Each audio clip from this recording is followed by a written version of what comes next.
everyone, and welcome to the next episode of the Sharper Edge podcast with Betty Parker. I am happy, as usual, to be here. Hey, listen, I'm happy for any day that I can get. I know the smile might not seem as authentic, but it really is. It's very genuine. I have a zest for life. I am grateful for every day that I open up my eyes because I know there are a lot of people who don't get that luxury or that benefit or that blessing. And so, if I want to approach my day with zeal in my heart for the day, hoping that there's something that I can do to control my day, so be it. I'm excited about it. You might not be, so you might see it as disingenuous, but I guarantee you, every smile on my face has a real reason and passion behind it. Because, hey, listen, after 60 years upon this earth, uh, you get reflective when you enter into a new decade, and the longer you get to stay here, the more appreciative you become. And so as you think through the many experiences you've had with life and all the things that you have come through, you do have a deeper appreciation for your existence, and you know that you don't have to be here. You've been here long enough to see enough losses and to count your blessings that you weren't one of those. You also have been here long enough to ask the question, what will it be like when it's my time? What will people say about me? Will they have all of the same conversations I'm having about the people who I hear about, where we are in shock, we are in grief, we're in sadness, we laugh, we share stories about them? What kind of stories would people tell about you? And of course, all of that is predicated on how you choose to exist each day. So I'm rambling a little bit, wasn't where I wanted to go with this conversation today, but I just think we do have to take time in this month of November, this time of Thanksgiving. I think we do have to take time to recognize our many blessings and to say thank you and to think about the things that we are grateful for. And sometimes we have to take inventory of those things. Sometimes we have to count our blessings and the cost that took us to get where we are. And if you're not in a good spot right now and you're like, I don't feel like I have a lot to be thankful for, well, that's understood, because sometimes we are in those spaces where we don't feel like life is treating us kind, and we don't feel valued, and we don't feel like life is going our way, and we feel like we're on the verge of depression or an explosion because we are just weighed down by the struggles and the traumas of life and the trials of life. But keep in mind that in all of your existence, regardless of what your age is, you have not been in this place all the time. You have not been in this place for years and years and years and years and years. You have had times, even if it was brief, you've had spans of time in your life where things were going good, and you need to go back and remind yourself about those. Just to, if nothing else, remind yourself that this too shall pass, that it is not the first time you've been in this position, and it likely won't be the last as long as you are alive. So what you do is you get through it, because you got through it all of the times before this, and you will get through this time as well.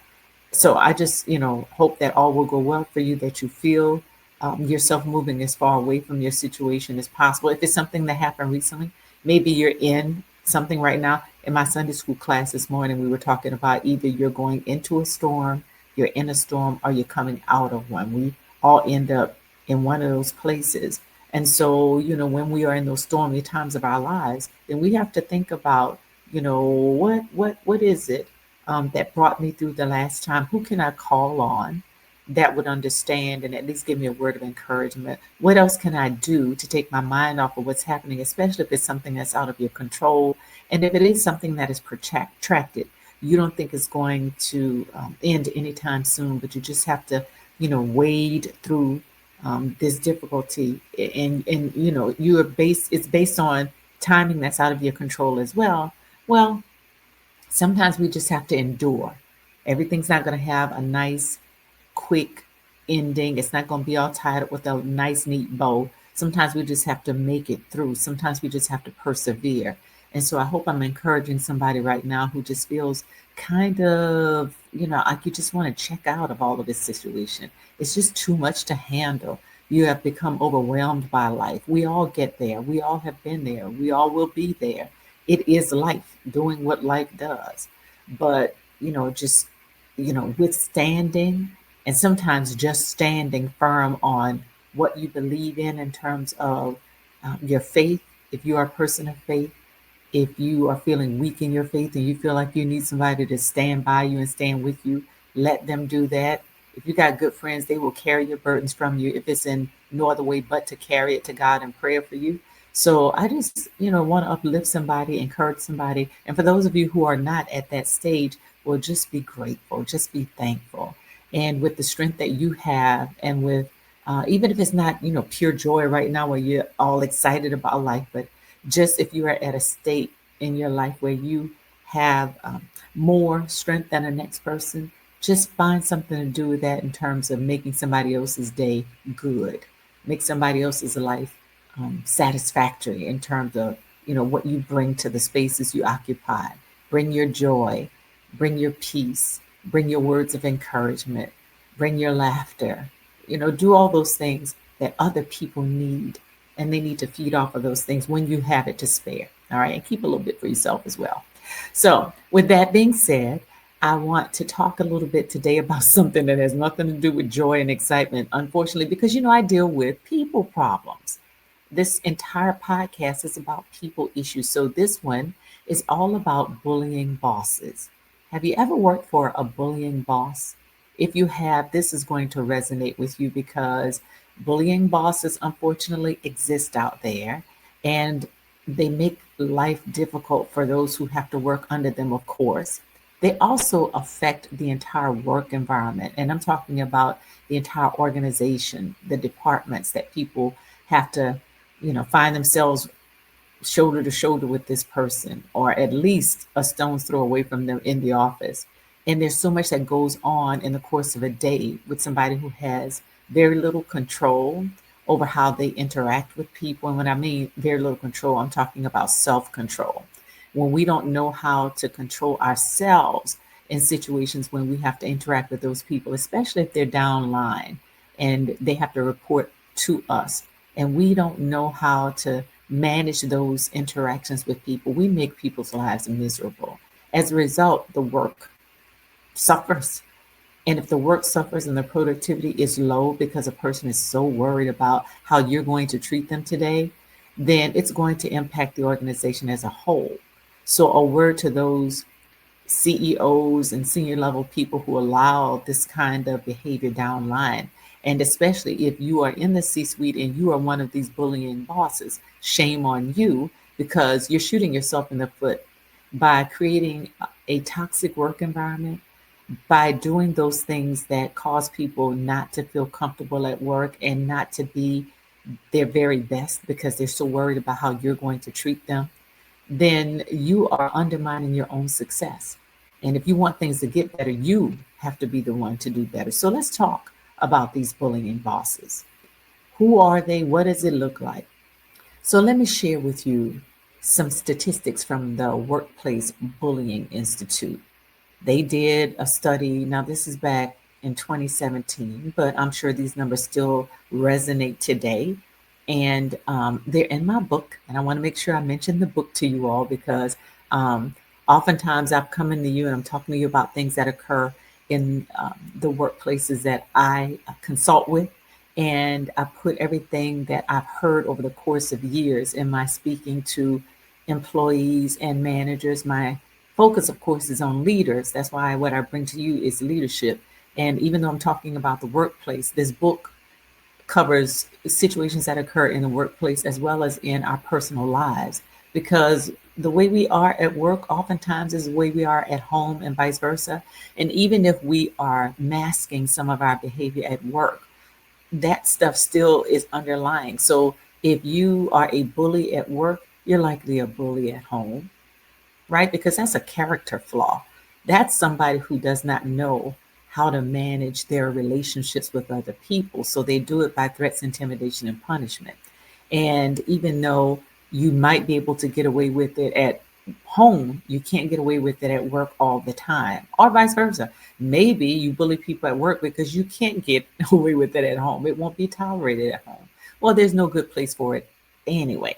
So, if you pick up a copy of my book, Crushing Goliath Winning Practices for Slaying Giant People Problems, I cover this very topic. I have these alerts, and I like to say the things that people are afraid to say. And my hope is if somebody picks up a copy of this and they see their own behavior, in what is written in these pages, then maybe, just maybe, they'll think about their behavior and consider changing it. I would hope that I'm helping somebody if they're not being held accountable by others, because that's what happens in the workplace a lot. And sometimes in our personal lives, people want to tell us things about ourselves, but they're afraid to because of the backlash and the fallout that will come as a result of them being honest and giving you feedback. We talked about this in previous podcast episodes. So I want to remind you once again, don't be that person. Allow people to tell you some things about yourself. And what you have to do, the very first episode I did was get rid of that ego. Your ego is what prevents you from hearing the sincerity in people's voices when they're trying to tell you. You're causing issues for them. You're causing issues for other people. So in the book, I address bullies all over, but definitely those who are bosses that are bullying. And here are some ugly, ugly statistics. So, according to the Workplace Bullying Institute, they found that 19% of Americans are bullied. Another 19% witness it. So, I want you to think about this. You're at work. Maybe you're in the break room. Your immediate supervisor comes in. One of your coworkers is in the workroom or the break room with you when the immediate supervisor comes in. And that immediate supervisor comes in and immediately starts berating your coworker because of some work output that they weren't happy with. Now, this is something that should have been done privately. It probably required that the manager step in and offer some correction to your coworker. But the way that is done should be done more as a coach and somebody who helps refine the skills of an employee. But to berate or belittle somebody simply because you are, I don't know, power tripping, I don't know what the purpose is or what drives people to that type of behavior, but nonetheless, it happens on a regular basis. Now, it might not be happening directly to you, but it's happening to the person who is on your team, and you're a witness to it. Now, when you are witnessing this, it makes you nervous, it upsets you, it causes anxiety for you as well because you have secondhand embarrassment for your coworker. And you know your boss is like this because maybe, just maybe, you come close to experiencing some of that same behavior. But nobody knows what to do about it because there are all these other extenuating circumstances. Maybe this immediate supervisor is the family member of the person who owns the company. We got to talk about nepotism one day, and that's definitely going to be on one of my episodes because that is a huge hindrance to success and progress in any organization. So, you're looking at this, you're experiencing it, people are witnessing it. And because they are witnessing it, it causes and wreaks havoc, not just with the person who is the target of somebody's bullying behavior, but of their coworkers as well. Here's some more statistics for you. 61% of bullies are bosses, 70% of those are men, and 60% of the targets are women. Now, I'm not here to beat up on men. I get it. Some of you will say, oh, here we go. Here's what they do. They complain about us as men and they put us on the chopping block and they don't hold women accountable. Well, if 70% of the bullies are men, that means 30% are women. So it's not to say that women don't bully as well. It's just that there's a heavy preponderance of men that tend to bully, and the people they are bullying are people who they may see as weaker than themselves. My biggest concern not is of the gender who is doing the bullying, but the fact that in this hierarchy, people are misusing their power.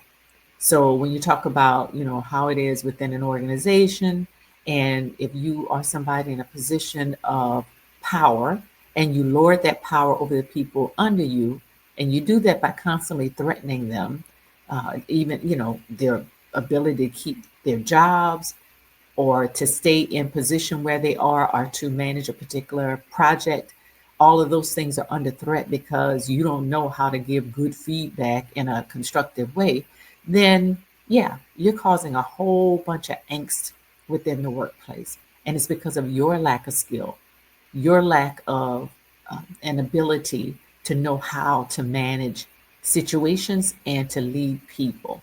That's a flaw on your head, okay, and on your shoulders. So I think you might want to start looking within. If we continue with the demographic statistics, unfortunately, Hispanics are the most bullied race that exists in America. These are not my statistics. You can go look them up yourself. These people have done research, and these are how the numbers pan out. Sometimes we don't like the numbers. Sometimes we want to dispute the numbers, even though they're right there in our faces. But it is what it is, and I'm quoting what the researchers have found. All right. 40% of bullied targets are believed to suffer adverse health effects. Now, I have seen this firsthand in doing some work with different organizations. I have been in meetings where people have stormed out of the meetings. They have pounded the tables. They have gotten red in the face. Tears have happened. And there have been, these big divides, these huge gulfs that occur between the manager and the folks downline. And so, in my efforts to mediate and to bring them back together and facilitate more conversation, one of the things I often hear from the person who feels like they're being bullied, usually the employee, is how sickening it is for them. I hear people talk all the time about how sick being in their work environments makes them. So it'll be things like they may already have high blood pressure. Well, they're having a difficult time managing their blood pressure because they're constantly on edge around their manager or whomever is doing the bullying. For our purposes today, in our discussion today, we're going to speak specifically about leadership because they carry and wield the biggest weapon, which is their position. So, for somebody who needs their job and wants to keep their job and feels forced to be at work because they have bills to pay, they have financial obligations, and hey, they may even just like their jobs, they just don't like the person who's leading them, then they suffer the most, they suffer the hardest. And what they will tell me is their blood pressure may stay high. If they are somebody who's asthmatic, they may be using their an inhaler more often. Stress levels are sometimes through the roof. People start having stomach issues, gut issues because they just feel everything's in a knot, right? Every time they have to go to work. And that's not a way for people to feel. That is not sustainable. In order to find the joy in our workplaces, we need to, that will help us do our jobs well. So if you're a leader and you want the most out of your people, you've got to create a workplace where people will do their most, and they can't do it under the stress and strain of a leader who does not know how to coach their people to good performance and does not know how to manage their own emotions. So they bully people. Not only does bullying make people sick, but more disturbing is that 29% of targets remain silent about their experience. So there are people who want to speak up when they feel like they're being bullied by a boss, but they don't know how, they don't know what they should say, they don't even know if they should say anything because they don't know what the fallout is going to be like. If we haven't done the work in our organizations where we have a strong HR department. And if you missed out on how to build trust in HR, that was in the previous episode. I had the great pleasure of interviewing Nikki Pounds of HR Unequivocally. She is an expert with 30 plus years of experience in the HR world. And we talked about building trust in HR. So people have to have confidence to go to HR and say, hey, I do not like the way I'm being treated by my immediate supervisor. And they can give specific instructions, not instructions, but examples of what is happening to them. And HR has to do something about it. That's why people are coming. There are policies and codes of conduct in place in mostly every organization that need to be enforced. And so if those are not happening, HR immediately loses confidence from the people who trust in them the most. And what other recourse do people have? So we have to make sure that folks feel comfortable coming and speaking up. Because when you think about there is some 29% of people who won't come and make a complaint simply because they are afraid, then the bully has won. Now, the reason why people are often afraid to speak up bears out in this statistic. 65% of targets have lost their jobs for trying to stop bullying. That number is incredible, 65%. So, who in the world or in their right mind would want to speak up and try to intervene or to even on somebody else's behalf or to speak up for themselves if they run the risk of losing work or losing a position or being reassigned into something they really don't want to do, which is a sense of bullying in and of itself? When they have no way of affecting a positive change in this situation, this is why people remain silent because it is true. They probably seen somebody get fired for trying to speak up about a situation that is dire. And this is where the company has got to do better. The most disturbing of statistics is 6%. You know what that 6% means? Only 6% of organizations have done anything to affect the perpetrator of the bullying. Only 6% of organizations have stepped up and said, we will not tolerate this, and you are either out of here or we are reassigning you somewhere else. They've got to do the work of holding their leaders accountable. When folks come to senior leadership or to HR and say this is a problem, in their investigations, they have to check with everybody to make sure that people feel safe to speak up and to see if what the person's complaint is, if it has validity. If it's just somebody who is a common complainer and they're never satisfied, then fine. Don't, they're just maligning that manager or supervisor, and that person is being unfairly targeted themselves. But if you're talking to three or four people in that department, and three out of the four say, yeah, I've witnessed them bullying this employee, or I've been a recipient of this manager's bad behavior, then HR, senior leaders, whoever's making decisions, they need to do something about it. 6% is too low a number when you consider the high percentages of people who do bully in workplaces. So, how do you know if you are a bully boss? Well, there are certain behaviors that we see in these bullying bosses, as I've been mentioning to you, but I want to get more specific about what they look like. And you'll find these listed in my book, Crushing Goliath: Winning Practices for Slaying Giant People Problems. So I want to use a little bit of some visuals this week. Hadn't been doing this, and I'm practicing with them, y'all, so they don't look all that great. I uploaded some slides. But that's cool. We're learning this thing as we go. It's about the content, and I hope my content is making a difference to you all. So here's a few. If you are a bullying boss, you probably do a few things like this. One in particular is you're verbally abusive. So, bullying bosses do tend to use very loaded language. They are demeaning, they are threatening, they are belittling, they curse a lot at people. And I'm talking about at people. They are targeting people with their behavior, with the things that they say. If they are providing feedback, they don't take into consideration where they're doing it, who they're doing it in front of, or the words that they are using. They're just getting their point across with little regard for how the other person feels. So they're not going to get the best out of somebody with hateful speech, but they don't care. And so their thing is to, make it as hard as possible for that individual, either to force them to quit, because a lot of times bullying bosses are behaving this way, incredibly disrespectful, to try to force somebody to leave an organization. First of all, because they don't have any grounds to fire them, really. And sometimes they don't even have the guts to fire somebody, but they really don't have any legal means to do it, because a person's performance is still holding steady. Might not be their best performance, but it's not enough to get them fired. And so they'll make it hard enough for them to quit. So they treat them in the most horrendous ways. And that's incredibly wrong, as we all know. Another behavior of a bullying boss is sabotaging that employee's work, which makes no sense, because if you allow your employee to be their best, it makes you look good as a leader. It says, hey, you are patient with people, you are coaching people to success. Their win is your win. But what we see is certain behaviors that they're gunning for that person. They don't care about the success of the employee or even the organization. They may be just trying to get that person out of their department or out of the organization altogether, or just because they see the person as weak and they're trying to control them in some way, or they're being vengeful. A lot of these leaders are vengeful when they have either professional jealousy going on, or there's just something personal for sure. So they may set unrealistic deadlines, piling on a workload that is, first of all, too much for one person to handle. And not only is it too much for one person to handle, but then they set these unrealistic deadlines, knowing fully well that the person cannot meet those deadlines.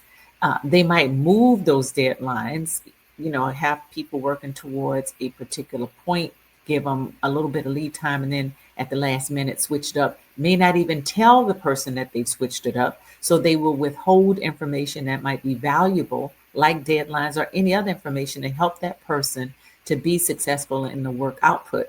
But no, they will control it. They will manipulate a lot of what a person might need, the resources that should be available to them for them to be successful.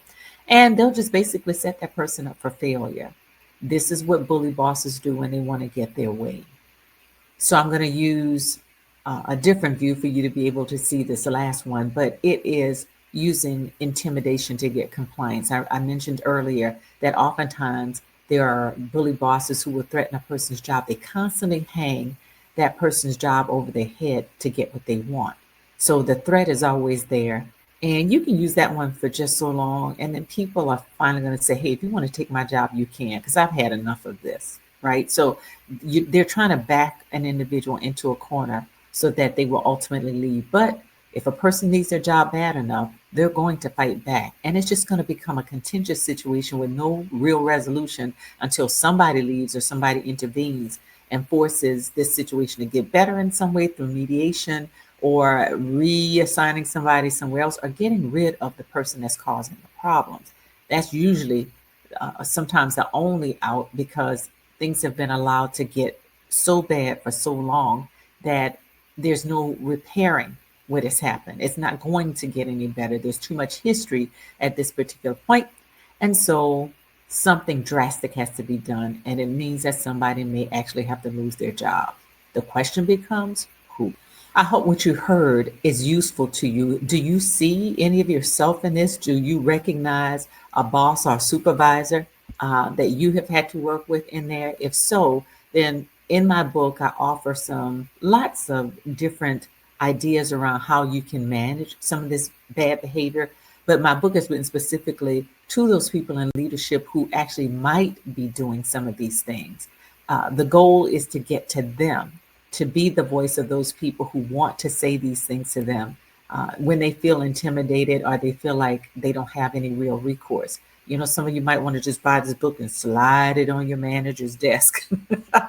uh, it might be what's necessary in order to get the word to them. I also recommend this book as a good book club book. So maybe y'all want to pull your team together and have a discussion about the topics. There are a lot of reflection questions in here. There are scenarios and case studies you can talk about. It becomes a good focal point in terms of how to problem solve when it comes to people problems. This is what I'm all about. You can also hire me if you like to talk through some of these things and to come and train your teams. But beyond that, I want to get to, I know I've been talking a lot about the workplace, but what about in your personal lives? We have people who feel intimidated within their personal relationships. Maybe you have a friend or somebody who is on a committee with you at your place of worship or in some civic organization. Maybe they're a neighbor or a friend of a friend, maybe they're a family member. And you don't feel as comfortable speaking up about their behavior because their behavior, though bullying, it's not as pronounced as you would see, say, in a work environment like what I described. Sometimes it's masked, and it's masked with sarcasm, little comments here and there that are presented with a laugh, ha ha ha, like I'm just joking. But underneath that, they really mean what they're saying. They can be denigrating at times. You know that this is how they really feel about you, but they're trying to pretend that they're just making a joke about it. So you read between the lines, you understand what's going on, and you want to say something about it, but you know it's going to upset whatever this little ecosystem you all have created for yourselves. It bothers you, it kind of needles you constantly, but you're not quite sure what the approach should be. So I talk about that in the book as well because we face it even in our social lives. And oftentimes, because the relationships are maybe more sensitive than what you would face at work, it becomes trickier because you want to preserve these relationships. You don't want to upset the people who are around you. You want to toughen it up and just come back at them with the same energy that they came at you with. But it's not really working. The person doesn't seem to be getting it. And even if they are getting it, they're ignoring it. And there's not been any lines drawn or boundaries by you that have been set to say, I don't want to tolerate this anymore. I feel like this is shady and we've got to change the way we interact with each other. Some folks have difficulty speaking up, and so they just kind of suffer in silence. When in actuality, you don't have to do that. You don't have to put up with other people's bad behaviors. Has anybody told you that? And I know there are those of you who are averse to conflict. You don't like confronting people. So, as much as it bugs you, you will take it for a very long time just to keep everything stable. But you can't always do that because the longer people feel like they can treat you that way, the more likely they will. And that's what we have to keep in mind as well. We condition people to treat us in the way they want to treat us by not speaking up and kind of laying down the rules of engagement with you. You got to tell people how to treat you, you got to teach them. People will take certain liberties with your kindness because you have not stepped up and advocated for yourself when there was something that was said or done that you did not like. And you can say that with tact and diplomacy. You can choose the right words. You can be firm about it. And you can save yourself a lot of the headache and the stress that you are under when you're in the presence of people who you don't feel like has your best interest in mind. They come at you sideways. You kind of can't anticipate it because they continuously have this bad behavior. Others might take notice of it but won't speak up because they don't want to insert themselves into your situation. You might have them in your ear saying, "Why do you let them talk to you like that?" And you're just trying to stay out of a big mess, right? But it does bother you. And unless you do something to stop that kind of runaway behavior, it's going to come through like a freight train. And ultimately, something is going to be said or done that's going to set you off. And had you handled it from the beginning, the way you handle it then is going to be complete and massive annihilation of that other person. And you don't want to be like that. So I hope this week's podcast has been helpful to you all. We talked a lot about people's bad behavior, and I hope you'll pick up my book. I am excited about this book. It's been around for a while. There's a whole course associated with this book. There is a method called the Goliath method where I take you through 8 practices that you can put into play to help do some problem solving when it comes to people issues. So pick up a copy of the book. Contact me if you want to learn more about how to get me to come and talk to your organization. I am also a personal coach. So I coach performance. And if you feel like you need that help because you might be this bullying boss, by all means, please give me a call. No judgment here, but I am going to speak to you directly about your behavior. All right. I appreciate you listening again this week. Come back and check with me again next week when I have a guest who's going to be joining me to talk to you folks who are trying to reinvent yourselves so that you can have a more solid handle on your career. I think she's going to offer you lots of great content as well. So come back and see us. And thank you for listening this week. And don't forget to engage with me in the comment section. See you soon.